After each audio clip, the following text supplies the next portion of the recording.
अमित अपहर अमित अपहर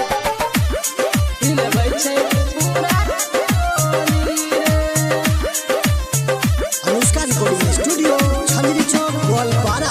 छोटे छोटे घघरी पिन्हे चोली रे, छोटे छोटे घघरी पिन्हे चोली रे, छोटे छोटे घघरी पिन्हे चोली रे, छोटे छोटे घघरी पिन्हे चोली रे। गोरखी मारिया नाचैले हिलबै छै पूरा टोली रे, गोरखी मारिया नाचैले हिलबै छै पूरा टोली रे। DJ DJ DJ DJ Amit Amit अपहर अपहर अपहर अनुष्का रिकॉर्डिंग स्टूडियो छंदरी चौक गोलपारा।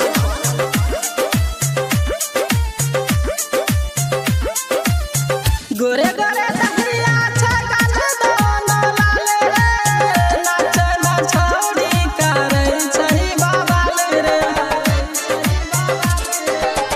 गोरे गोरे दहिया छै काले दोनो लाले रे, नाचे ना छौड़ी करै छै बाबाल रे। दहिया छै पातर छितर गोरा रे, दहिया छै पातर छितर गोरा रे। गोरखी मारिया नाचैले हिलबै छै पूरा टोली रे, गोरखी मारिया नाचैले हिलबै छै पूरा टोली रे। डीजे अमित अपहर हिलबै छै अपहर टोली रे। अनुष्का रिकॉर्डिंग स्टूडियो छंदरी चौक गोलपारा। छोरी के लचकै छै पतली कमरी रे, छोरा सब बाहर दै छै काने किने बाजार रे, काका काने किने बाजार।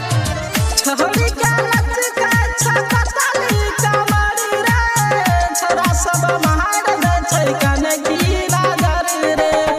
आज बिहारी करे सोरा रे, कृष्णा बेदर्दी करे सोरा रे। गोरखी मारिया नाचैले हिलबै छै पूरा टोली रे, गोरखी मारिया नाचैले हिलबै छै पूरा टोली रे, गोरखी मारिया नाचैले हिलबै छै पूरा टोली रे, गोरखी मारिया नाचैले हिलबै छै पूरा टोली रे, गोरखी मारिया नाचैले हिलबै छै पूरा टोली रे, हिलबै छै पूरा टोली रे। चला रहो छोट भैया। रिकॉर्डिंग बाय दिनकर दीवाना। अनुष्का रिकॉर्डिंग स्टूडियो छंदरी चौक गोलपारा।